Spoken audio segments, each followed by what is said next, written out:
FSDL এর সাথে AIFF এর সমস্ত প্রবলেম কি মিটে গেল? তাহলে কি আইএসএল আবার শুরু হতে চলেছে? সমস্ত সমস্যার কি সমাধান হয়ে গেল?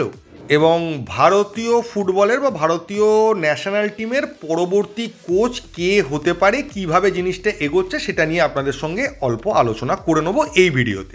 এফএসডিএল এবং এআইএফএফ এর বিষয়টা আসার আগে কম ইন্টারেস্টিং বিষয় যেটা তুলনামূলক, সেটা হচ্ছে ভারতীয় দলের কোচের ব্যাপারটা আপনাদের সঙ্গে আগে ক্লিয়ার করে নিই। কারণ একটা চ্যানেলে আমি শুনলাম যে আমাদের জাতীয় দলের কোচ নাকি খালিদ জামিল হয়ে গেছে, তারই হওয়ার সম্ভাবনা বেশি এবং সেই ভবিষ্যতে ভারতীয় দলের কোচ হচ্ছে। তো ব্যাপারটা আপনাদের কাছে ক্লিয়ার করে দিই। ব্যাপারটা এইরকম যে ভারতীয় দলের এখন একটা কোচকে নিয়োগ করতে গেলে একটা কোচকে তো কয়েক মাসের জন্য নিয়োগ করা যায় না, লং টার্মে নিয়োগ করতে হয়। তো এটাও দাঁড়িয়ে আছে এই কোর্টের রায়ের উপর। কেন কিভাবে আপনাদেরকে বুঝিয়ে বলি। যেরকমভাবে এফএসডিএল এর সঙ্গে এআইএফএফ নতুন চুক্তি করতে পারছে না, কারণ এই কমিটিটার লিগ্যাল অথরিটি নেই যে তারা এই কাজটা করতে পারে, সেই জন্যই সুপ্রিম কোর্টের রায়টার জন্য ওয়েট করতে হচ্ছে। ঠিক একইভাবে ভারতীয় ফুটবলের ভবিষ্যৎ নিয়ে যে বাজেট, সেটা এআইএফএফ কিন্তু করেছে এবছরের শেষ পর্যন্ত।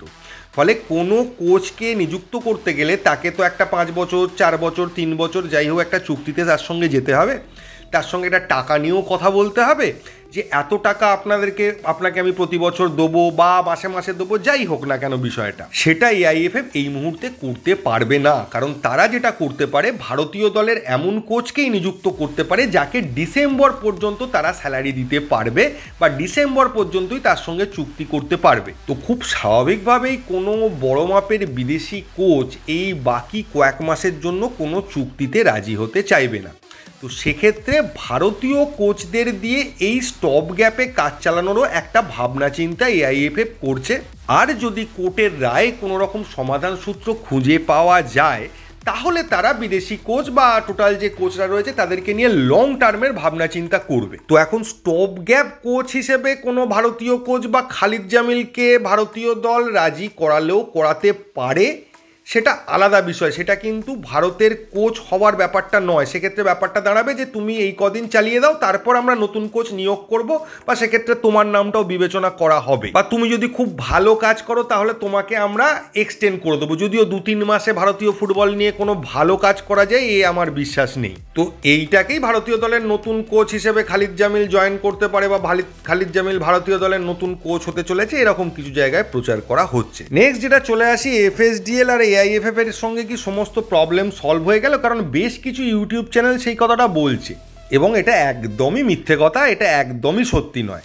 বাস্তব ঘটনাটা আপনাদের কাছে তুলে ধরি। আপনারা এতদিন যেটা শুনতে পাচ্ছিলেন যে এফএসডিএল এই চাইছে 12টা টিম নিয়ে লিগ হোক, রেলিগেশন থাকবে না, প্রমোশন থাকবে না, এআইএফএফকে প্রফিটের 14% একটা শেয়ার দেওয়া হবে টুর্নামেন্টের, তাকে লাভ লোকসান দুটো যেটাই হোক সেটা বহন করতে হবে, এই সমস্ত বক্তব্যগুলো ছিল এফএসডিএল এর। তারা এই প্রস্তাবগুলো পাঠিয়েছিল। এআইএফএফ তার বদলে যে প্রস্তাবগুলো দিতে চলেছে এফএসডিএলকে, সেই প্রস্তাবগুলো তারা পাবলিকলি জানিয়েছে। যেমন ধরুন আই লিগ চ্যাম্পিয়নদের জন্য একটা এএফসি স্লট, তারপর প্রফিটের 10% বা 50 কোটি টাকা যেটা বেশি হবে সেটা তাদেরকে দিতে হবে, প্রমোশনটা যেরকম চলছে সেরকম চলবে, রেলিগেশন নিয়ে তারা আলোচনা করবে, নতুন চুক্তি 10 বছরের জন্য সই হবে। এগুলো সবই প্রস্তাব এআইএফএফ এর তরফ থেকে এফএসডিএলকে দেওয়া হয়েছে এবং এটা নিয়ে ভবিষ্যতে নেগোসিয়েশন হবে।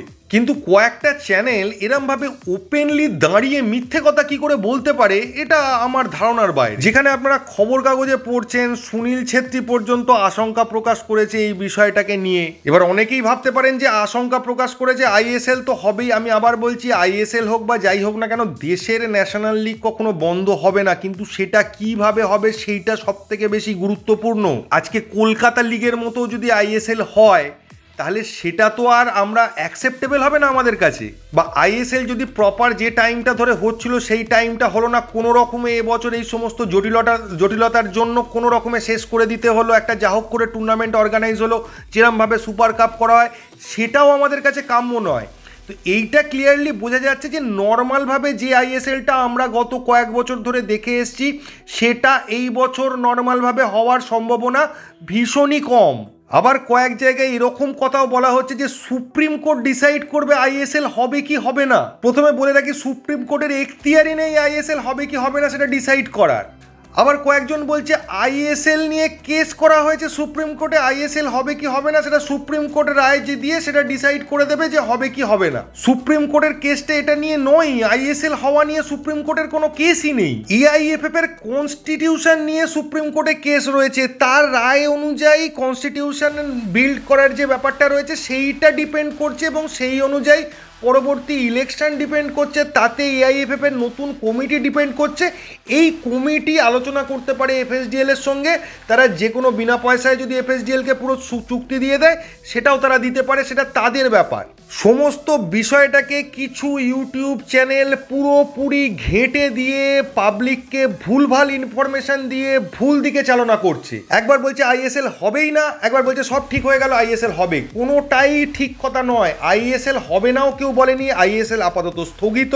আর আইএসএল আগের মতোই যেটা আপনারা দেখেছেন সেইভাবে হবে এটাও কেউ এখনো গ্যারেন্টি দিয়ে বলতে পারেনি। এবার আগামীকাল সুপ্রিম কোর্টের একটা রায় দেওয়ার সম্ভাবনা রয়েছে, সেখান থেকে আমরা ক্লিয়ারলি বুঝতে পারি যে এআইএফএফ এর পরে কি পদক্ষেপ নিতে পারে। দেখুন, এটাও হতে পারে যে এআইএফএফকে এই মুহূর্তে ইলেকশন করতে হলো না, সুপ্রিম কোর্ট কোনোভাবে বললো যে না ইলেকশনটাকে একটু পেছিয়ে দেওয়া যেতে পারে, তো ওই পুরনো কমিটি যারা আছে তারাই এফএসডিএল এর সঙ্গে নতুন চুক্তি নিয়ে কথাবার্তা বা স্বাক্ষর করতে পারে। তাহলে এআইএফএফ এবং এফএসডিএল এর মধ্যে নেগোসিয়েশন হবে, ফলে ইলেকশন না হলে জিনিসটা অনেক তাড়াতাড়ি হয়ে যাওয়ার সম্ভাবনা থাকবে, এই কমিটির হাতেই ক্ষমতা থাকবে যে নেগোসিয়েশন করার। আর যদি ইলেকশন করতেই হয় তাহলে কিন্তু এই পুরনো কমিটি কোনো রকম ডিসিশন নিতে পারবে না, ইলেকশন হওয়ার পর নতুন কমিটি ডিসিশন নিতে পারবে। আমি দর্শকদের এইটুকুই বলবো, সাবস্ক্রাইবার দেখে কোনো চ্যানেলকে জাজ করতে যাবেন না। আপনারা প্রত্যেকেই আশা করি পড়াশুনো জানেন, মোটামুটি একটা শিক্ষা আপনাদের রয়েছে, আপনারা নিজেরাও চাইলে গিয়ে পড়ে নিতে পারেন, এআইএফএফ এর সাইটে গিয়ে দেখতে পারেন, বিভিন্ন জায়গায় বিভিন্ন বড় বড় নিউজ পেপার এটাকে কভার করেছে, তাদের লেখাগুলো বেরিয়েছে, সেগুলো পড়ে আপনারা নিজেরাই বুঝতে পারবেন, আমার ওপর বিশ্বাস করার কোনো দরকার নেই।